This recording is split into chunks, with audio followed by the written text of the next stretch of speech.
ada kabar tersampaikan nggak dari Atta yang bersangkutan, artis yang bersangkutan karena kasus Pak Agung ini gitu? Mungkin sampaikan sampai rame ya di mana-mana.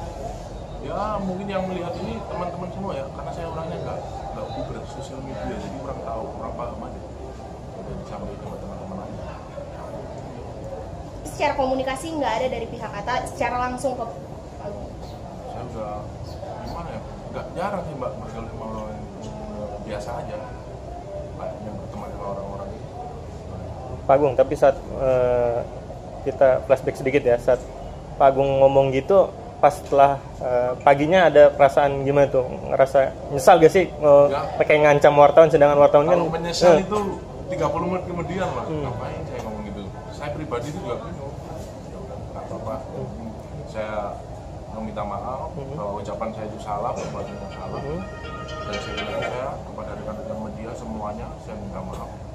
Ini pembelajaran buat saya agar menjadi orang yang lebih baik lagi ke depan. Tapi setelah itu pagi itu Atta tidak mengakui kalau Pak Agung sebagai ajudan, itu gimana itu? Saya kebetulan hanya teman main aja. Oke. Berarti perdamaian ini Atta juga tidak tahu atau mengetahui atau bagaimana? Gimana? Ya, perdamaian ini tentunya si Atta tidak tahu. Kita tiap hari ketemu beliau nggak ada Atta. Jadi saya bisa konfirmasi memang kemungkinan apa yang disampaikan Pak Agung Rian ini benar bahwa saya cuma berteman. Kenapa? Karena ternyata beliau ini dinasnya di luar kota, bukan dinas di Jakarta. Jadi persoalannya itu. Jadi udah lama dinas di luar kota kan, ternyata ya mungkin dia main-main kemari kali gitu. Itu yang gambaran sederhana. Tapi saat yang di Polres itu emang Pak Agung diajak ke Polres atau gimana awalnya? Saya ikut teman saya aja lagi ngobrol gitu kan, saya dekat teman dekat di kampung dulu. Terus gimana ya ngobrol kan semua. Tapi Pak Agung banyak yang berasumsi sikap dari Pak Agung tersebut itu atas maksudnya briefing dari timnya Atta atau mungkin teman-teman Pak Agung yang memang dipekerjakan untuk menjadi bodyguardnya Atta memang di briefing seperti itu atau enggak ada kayak gitu. Salah itu, namanya orang keceplosan ngomong aja, terpleset sebenarnya seperti itu. Spontan gitu. Spontan. Nggak ada hal mau nyelakain orang lah, salah.